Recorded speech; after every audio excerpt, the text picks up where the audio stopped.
Meron tayong biniling steamer. Ang pangalan ng steamer ay Rowenta. Okay. So, ito yung itsura. Ayan.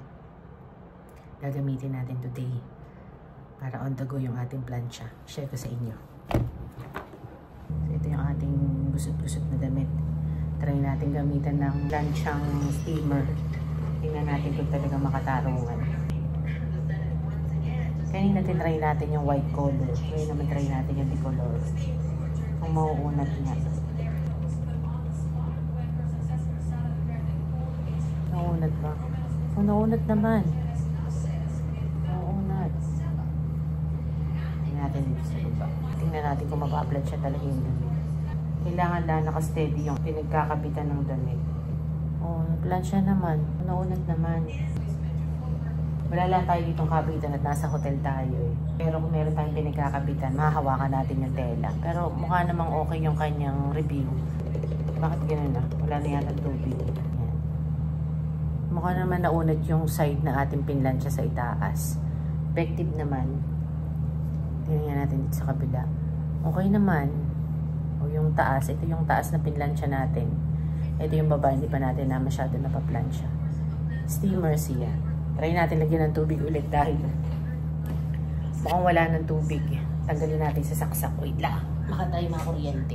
Okay, tanggal na sa saksak. Para malagyan natin ng water ay hihilain mo lang yun. Push. Hila. Ito lalagyan natin ng tubig. Meron siya ditong ayan o. Lalagyan natin ng tubig. Kaya pag pala umuugong na, ibig sabihin wala na siyang laman. Ayan o, wala na laman.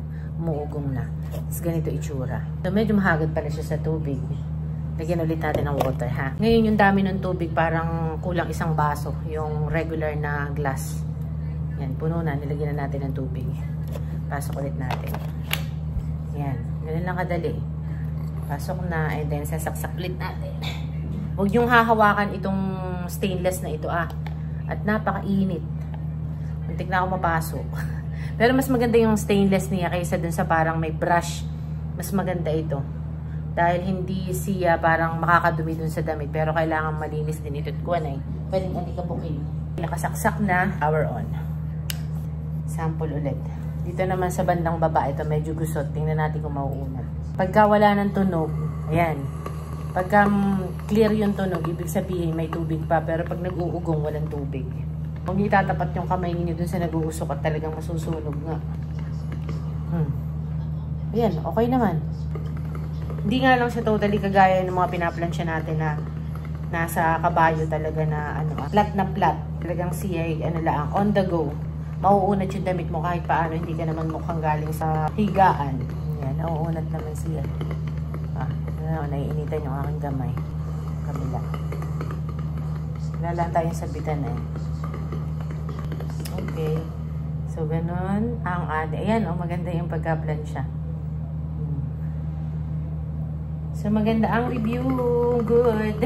Medyo, syempre, kailangan lang may sabitan kayo at mangawit. Hindi naman pwedeng ganito hawak-hawak ninyo. Kailangan meron kayong stand para mahawakan nyo yung damit. Good. Good review ang ating nabiling steamer. Iron steamer. Medyo yun nga lang. Kailangan make sure na may tubig. Ayan, oh. May tubig. Ayun lang. Thank you for watching. Thumbs up. Tanggalin natin sa saksakan. Ito yung pinakang harapan. Huwag niyong hahawakan at sobrang init. Lalo na pagka ginagamit ninyo.